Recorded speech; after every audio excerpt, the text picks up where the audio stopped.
Bom dia, boa tarde, boa noite. Eu sou o Fábio Ramos e tô aqui para apresentar o primeiro de muitos, eu espero, Futuro Esportes, o seu resumão semanal do que de melhor aconteceu no esporte aqui no Brasil e também lá fora. Tudo para você chegar na resenha lá com seus amigos também e ficar sabendo de tudo que aconteceu, do assunto mais quente possível, você vai saber aqui. Se tá tendo um campeonato no seu prédio, pode ser que apareça por aqui, então fique esperto, fica ligado. E nesse último final de semana teve um pouco de tudo, principalmente no Campeonato Brasileiro. Teve rodada cheia no Brasileirão, jogão pela Europa, também alguns vexames por aí e gente pedindo passagem na lista do Ancelotti. Então já sabe, já deixa seu like, se inscreve no canal e se ajeita aí porque hoje tem conteúdo pra caramba. No último final de semana, mais conhecido como ontem e anteontem, chegou ao fim mais uma rodada do Campeonato Brasileiro, a de número 10. E nela a gente teve mais um líder isolado, técnico demitido e um clube que até então era considerado o favorito ao título entrando numa rua escura nesse começo de temporada. E antes de começar a falar sobre as coisas boas que aconteceram,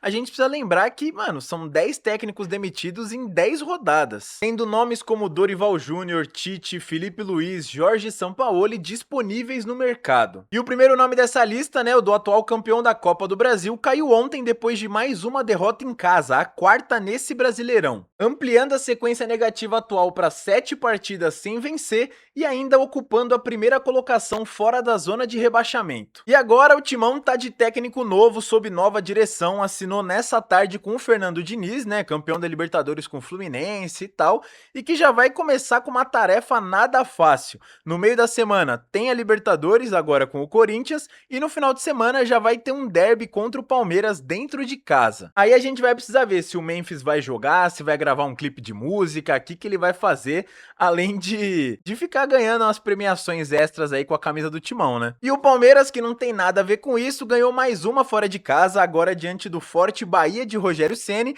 e se isolou ainda mais na liderança do Brasileirão. E talvez com o gol mais bonito da atual edição da principal competição do país. Outro time que também meteu golaço foi o Flamengo, mas se engana quem pensa que foi fácil, viu? Olhando o placar, fica até falando, foi tranquilo e tal. Bem longe disso. Teve vaia da torcida no intervalo, já que o clube vinha de goleada sofrida pro Bragantino. Gol do Santos abrindo o placar em pleno Maracanã. Gol de empate do Mengão sendo anulado pelo VAR com muita reclamação por parte dos jogadores dentro de campo, para só depois as coisas começarem a dar certo, com o Pedro deixando tudo igual de cabeça, o Arrascaeta sofrendo pênalti, vendo o Jorginho continuar com 100% de aproveitamento em pênaltis com a camisa do Flamengo, virando o jogo, né, ainda dando uma provocada no goleiro Brazão, e Lucas Paquetá dando números finais a esse placar um pouco elástico, né, pelo menos pelo que foi o jogo, com um lindo gol de fora da área e mandando um recado aí, né, será que o Ancelotti tá de olho, não tá? Mas a pergunta que fica agora é muito simples, o Flamengo, esse Flamengo aí do Léo Jardim, vai embalar ou vai iludir de novo? Porque tá tipo aquele relacionamento complicado, você nunca sabe o que esperar, né, não sabe o que vai vir pela frente, um dia após o outro, sempre com alguma notícia nova. Ainda mais que no meio da semana tem estreia pesada na Libertadores contra o Cusco do Peru, fora de casa, em um lugar que a altitude se assemelha a de La Paz na Bolívia. Mas a rodada ainda teve uma vitória do Atlético Mineiro sobre o Atlético Paranaense, que fez o Galo subir para a 8ª colocação. A rodada ainda contou com uma ótima vitória do Botafogo num duro clássico contra o Vasco em pleno São Januário. Vasco esse que era o melhor time da competição desde a chegada do técnico Renato Gaúcho, conseguindo afastar um pouco dessa crise, né, que estava afetando os jogadores, principalmente por conta do dinheiro do Textor e tudo mais, então deu para dar uma acalmada no ambiente. E é claro, teve também a goleada do novo vice-líder do Brasileirão, que não tomou conhecimento do Cruzeiro e aplicou o famoso chocolate nessa Páscoa, apesar do jogo ter sido no sábado, com um show de Ferreirinha e companhia, deixando a Raposa afundada lá na zona de rebaixamento, com apenas 7 pontos em 10 rodadas. E o Ferreirinha fez 3, hein? Ainda bem que o Neto não fez mais aposta com ele nesse ano. Mas agora bora pra Europa, porque também teve bastante coisa boa e alguns vexames por aí. Por exemplo, o Real Madrid conseguiu perder pro Mallorca fora de casa e viu o Barcelona praticamente colocar uma mão na taça. Isso porque o clube da Catalunha venceu o clássico contra o Atlético de Madrid fora de casa e abriu nada menos que 7 pontos de vantagem no topo da La Liga, restando apenas mais 8 partidas pro fim da competição. Outro clube que também vacilou e viu o rival ficar grandão na disputa pelo título foi o Lens, lá na França.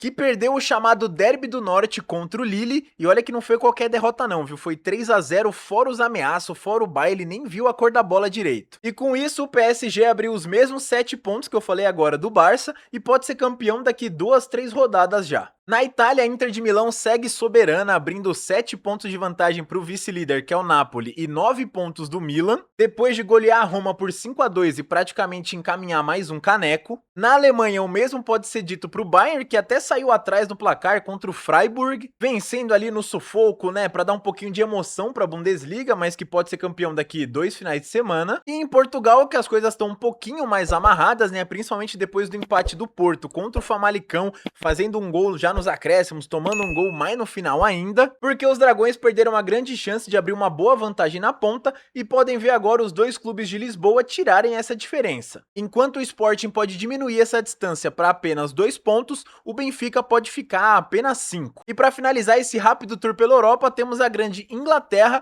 onde teve algumas goleadas e outras zebras também. Mas não foi na charmosa Premier League e sim na FA Cup, tipo uma Copa do Brasil lá na Inglaterra. Começando com um massacre do Manchester City, que eliminou ninguém menos que o Liverpool, mas assim, jogando como se fosse contra um time pequeno, 4-0 fora o baile. E ninguém consegue explicar o que está acontecendo com os Reds nessa temporada. 5º lugar na Premier, vai cair na Champions pro PSG, já foi eliminado de todas as Copas lá na Inglaterra também, tá complicado. O que também é difícil de entender e até de explicar é a derrota do líder do campeonato inglês para o 7º colocado da Championship, que seria equivalente à Série B. Sim, o Arsenal conseguiu ser eliminado para o Southampton, perdendo por 2-1 com direito a gol no apagar das luzes. Aí agora, eliminados da FA Cup e vice-campeões da Copa da Liga Inglesa, perdendo para o City lá por 2-0, os Gunners enfim estão 100% focados na Premier League, o campeonato inglês, e podem acabar com um jejum singelo aí que já dura mais de 2 décadas. Sim, desde a temporada 2003-2004 com aquele famoso time dos invictos, que ganhou a Premier League sem perder nenhuma partida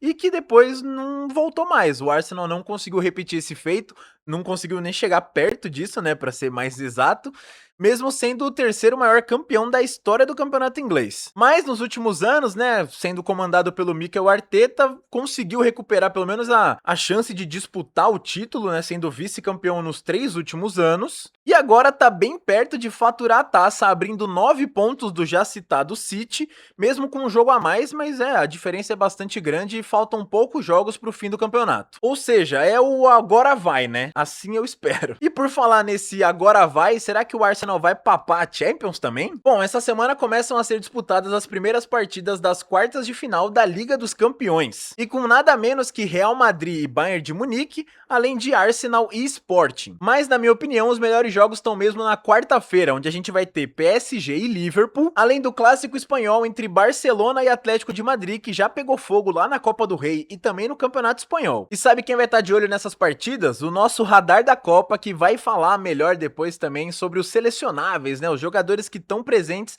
na lista do Carlo Ancelotti para a Copa do Mundo, que já tá batendo na porta. Mas antes de partir para essa última parte do programa, né, eu sei que você tá triste, né, porque tá acabando, passou rápido, mas fica tranquilo que ele vai ficar gravado aqui. Você terminou de assistir, para matar a saudade, você volta lá e assiste de novo. Porque agora eu preciso de você bem tranquilo, bem calminho, bem de boa, que vai começar agora o nosso giro pelo mundo. Começando pelo tênis de mesa, ou o famoso ping-pong para os mais íntimos, que teve nosso Hugo Calderano conquistando a medalha de bronze lá no torneio disputado em Macau, na China. Depois de perder para o chinês Wang Shuqin por 4-1, o mesmo adversário que ele ganhou na última edição do campeonato, onde ele foi campeão. No surf, começou a temporada de 2026 da WSL, com a tradicional etapa de Bells Beach lá na Austrália. E já com destaque brasileiro nas primeiras baterias, como Miguel Pupo, que avançou com autoridade. O problema foi que o mar não colaborou totalmente e deixou a etapa em aberto, prometendo fortes emoções já nos próximos dias. Enquanto isso, na NBA, o clima já é de playoffs, com Nikola Jokic comandando o Denver Nuggets com atuações dignas de MVP, deixando a franquia mais crocante do basquete norte-americano como uma das grandes favoritas ao título nessa temporada. Lembrando que a briga pelos playoffs segue pegando fogo e algumas equipes ainda estão tentando fugir do play-in nas últimas rodadas. E para fechar, a Fórmula 1 segue sob domínio da Red Bull Racing e, consequentemente, de Max Verstappen, que continua sobrando nas pistas e largando como grande favorito ao título nesse ano,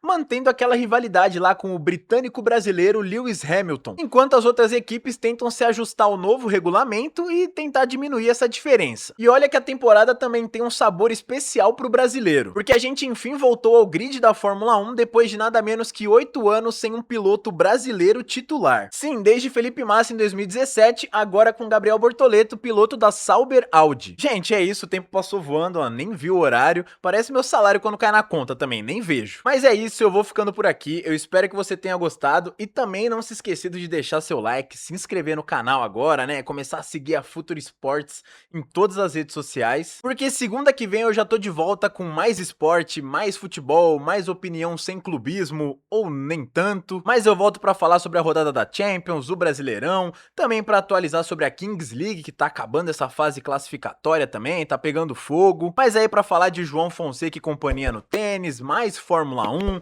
também basquete e por aí vai. Então é isso, tamo junto e até a próxima.